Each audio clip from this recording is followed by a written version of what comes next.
Things Fall Apart by Chinua Achebe, Part 1, Chapter 4. Looking at a king's mouth, said an old man, one would think he never sucked at his mother's breast. He was talking about Okonkwo, who had risen so suddenly from great poverty and misfortune to be one of the lords of the clan. The old man bore no ill will towards Okonkwo. Indeed, he respected him for his industry and success. But he was struck, as most people were, by Okonkwo's brusqueness in dealing with less successful men. Only a week ago, a man had contradicted him at a kindred meeting, which they held to discuss the next ancestral feast. Without looking at the man, Okonkwo had said, "This meeting is for men." The man who had contradicted him had no titles. That was why he had called him a woman. Okonkwo knew how to kill a man's spirit. Everybody at the kindred meeting took side with Osugo when Okonkwo called him a woman. The oldest man present said sternly that those whose palm kernels were cracked for them by a benevolent spirit should not forget to be humble. Okonkwo said he was sorry for what he had said, and the meeting continued. But it was really not true that Okonkwo's palm kernels had been cracked for him by a benevolent spirit. He had cracked them himself. Anyone who knew his great struggle against poverty and misfortune could not say he had been lucky. If ever a man deserved his success, that man was Okonkwo. At an early age, he had achieved fame as the greatest wrestler in all the land. That was not luck. At the most, one could say that his chi or personal god was good. But the Igbo people have a proverb that when a man says yes, his chi says yes also. Okonkwo said yes very strongly, so his chi agreed. And not only his chi, but his clan too, because it's judged the man by the work of his hands. That was why Okonkwo had been chosen by the 9 villages to carry a message of war to their enemies unless they agreed to give up a young man and a virgin to atone for the mother of Udo's wife. And such was the deep fear that their enemies had for Umuofia that they treated Okonkwo like a king and brought him a virgin who was given to Udo as wife, and the lad Ikemefuna. The elders of the clan had decided that Ikemefuna should be in Okonkwo's care for a while, but no one thought it would be as long as 3 years. They seemed to forget all about him as soon as they had taken the decision. At first, Ikemefuna was very much afraid. Once or twice he tried to run away, but he did not know where to begin. He thought of his mother and his 3-year-old sister and wept bitterly. Moye's mother was very kind to him and treated him as one of her own children. But all he said was, "When shall I go home?" When Okonkwo heard that he would not eat any food, he came into the hut with a big stick in his hand and stood over him while he swallowed his yams, trembling. A few moments later, he went behind the hut and began to vomit painfully. Moye's mother went to him and placed her hands on his chest and on his back.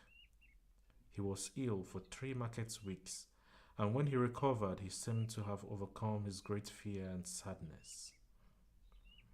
He was by nature a very lively boy, and he gradually became popular in Okonkwo's household, especially with the children.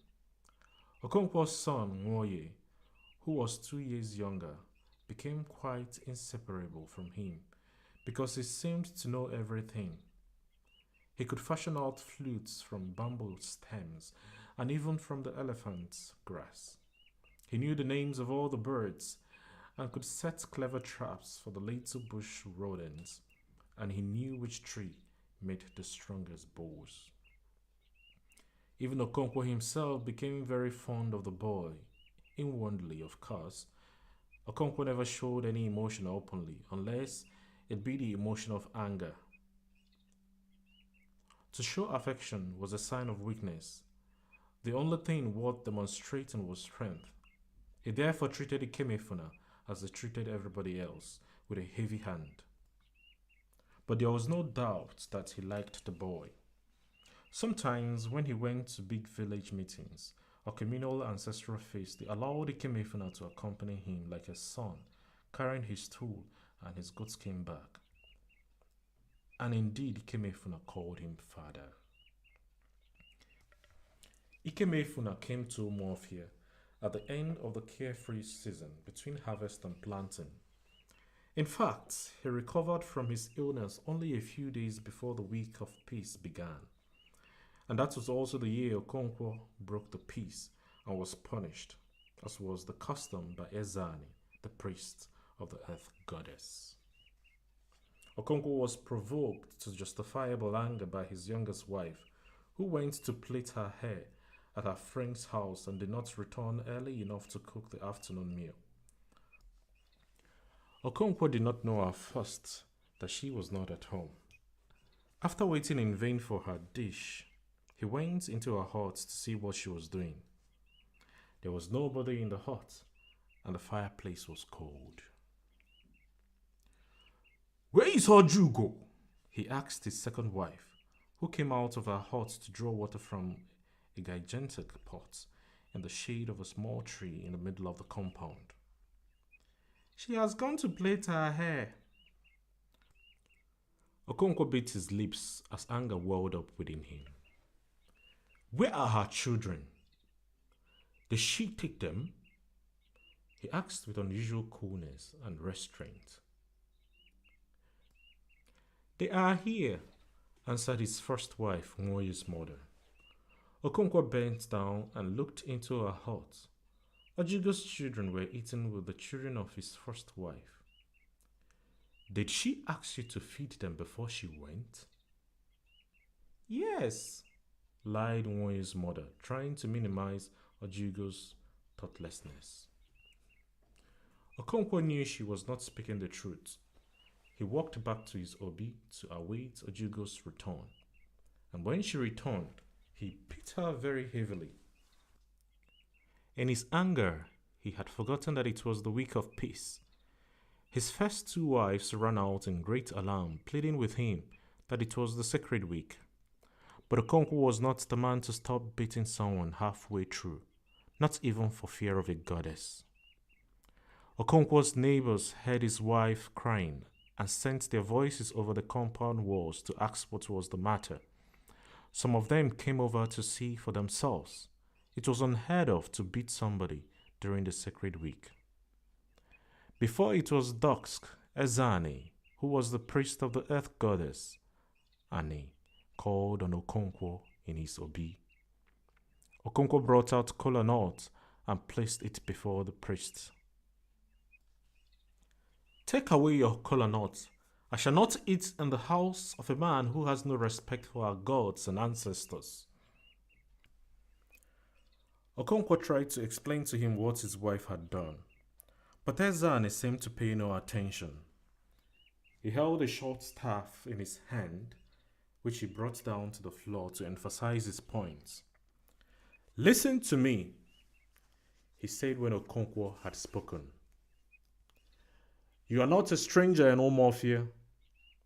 You know as well as I do that our forefathers ordained that before we plant any crops in the earth, we should observe a week in which a man does not say a harsh word to his neighbor. We live in peace with our fellows to honor our great goddess of the earth, without whose blessings our crops will not grow. You have committed a great evil." He brought down his staff heavily on the floor. "Your wife was at fault, but even if you came into your obi and found her lover on top of her, you would still have committed a great evil to beat her." His staff came down again.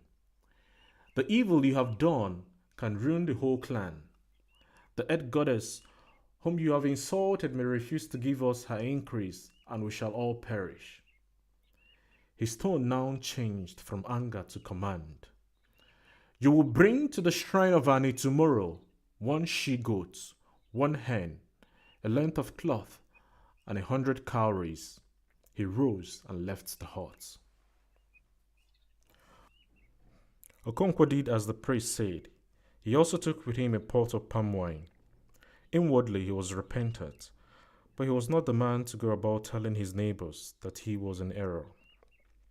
And so people said he had no respect for the gods of the clan. His enemies said his good fortune had come to his head. They called him the little bird Nza, who so far forgot himself after a heavy meal that he challenged his chi. No work was done during the week of peace. People called on their neighbors and drank palm wine. This year they talked of nothing else but the insani which Okonkwo had committed. It was the first time for many years that a man had broken the sacred peace. Even the oldest men could only remember 1 or 2 other occasions somewhere in the dim past. Ogbuefi Ezudu, who was the oldest man in the village, was telling 2 other men who came to visit him that the punishment for breaking the peace of Ani had become very mild in their clan. It has not always been so, he said. My father told me that he had been told that in the past a man who broke the peace was dragged on the ground through the village until he died. But after a while, this custom was stopped because it spoiled the peace which it was meant to preserve. Somebody told me yesterday, said one of the younger men, that in some clans it is an abomination for a man to die during the week of peace. It is indeed true, said Ogbuefi Ezudu. They have that custom in Obodani. If a man dies at this time, he is not buried but cast into the evil forest. It is a bad custom which these people observe because they lack understanding. They throw away large number of men and women without burial. And what is the result? Their clan is full of the evil spirits of these unburied dead, hungry to do harm to the living. After the week of peace, every man and his family began to clear the bush to make new farms. The cut bush was left to dry and fire, then set to eat. As the smoke rose into the sky, kites appeared from different directions and hovered over the burning field in silent valediction. The rainy season was approaching when they would go away until the dry season returned. Okonkwo spent the next few days preparing his seed yams. He looked at each yam carefully to see whether it was good for sowing. Sometimes he decided that a yam was too big to be sown as one seed, and he peeled it deftly along its length with his sharp knife. His eldest son Nwoye and Ikemefuna helped him by fetching the yams in long baskets from the barn and in counting the prepared seeds in groups of 400. Sometimes Okonkwo gave them a few yams each to prepare, but he always found fault in their efforts, and he said so with much threatening. Do you think you are cutting up yams for cooking? He asked Nwoye. If you split another yam of this size, I shall break your jaw. You think you are still a child? I began to own a farm at your age. And you, he said to Ikemefuna, do you not grow yams where you come from? Inwardly, Okonkwo knew that the boys were still too young to understand fully the difficult art of preparing seed yams. But he thought that one could not begin too early. Yam stood for manliness, and he who could feed his family on yams from one harvest to another was a very great man indeed. Okonkwo wanted his son to be a great farmer and a great man. He would stamp out the disquiet and signs of laziness which he thought he already saw in him. I will not have a son who cannot hold up his head in the gathering of the clan. I would sooner strangle him with my own hands. If you stand staring at me like that, he swore, Amadiora will break your head for you.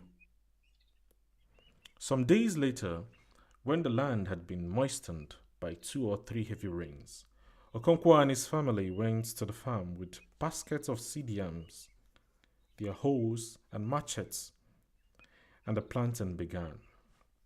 They made single mounds of earth in straight line all over the field and sowed the yams in them. Yam, the king of crops, was a very exacting king. For 3 or 4 months, it demanded hard work and constant attention from cock crow till the chickens went back to roost.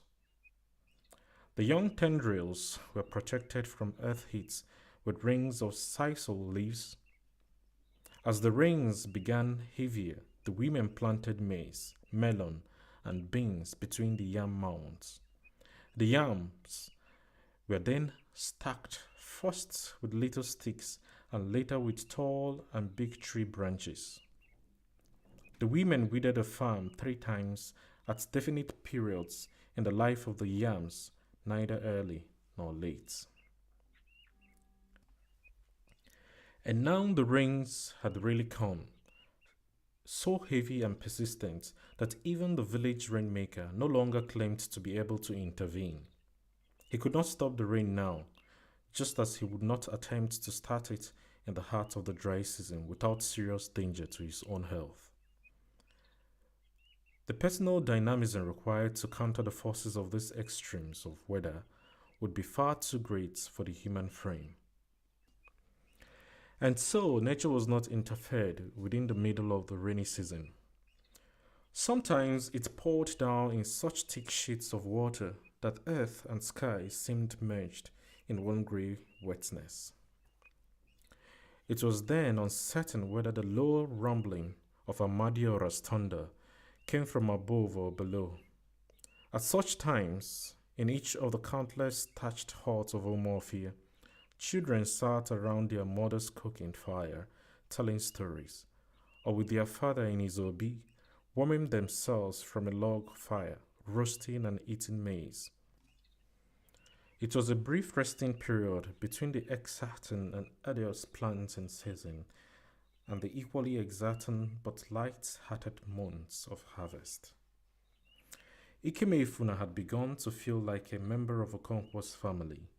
He still thought about his mother and his 3-year-old sister, and he had moments of sadness and depression.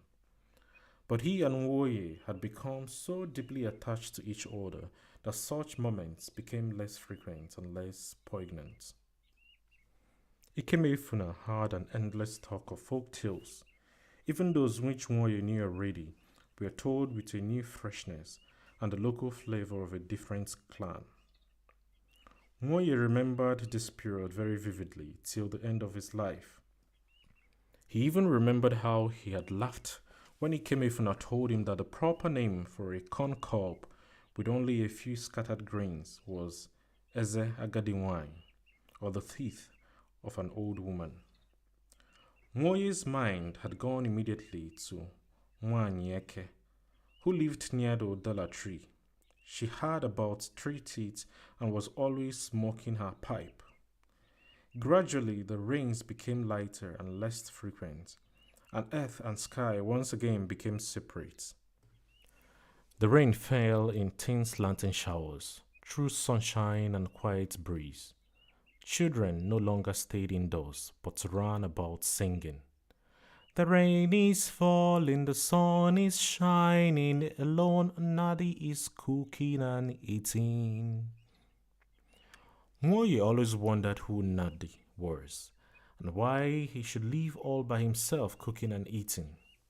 In the end, he decided that Nadi must live in that land of Ikeme-Ifuna's favorite story, where the ant holds his cat in splendor and the sands dance forever.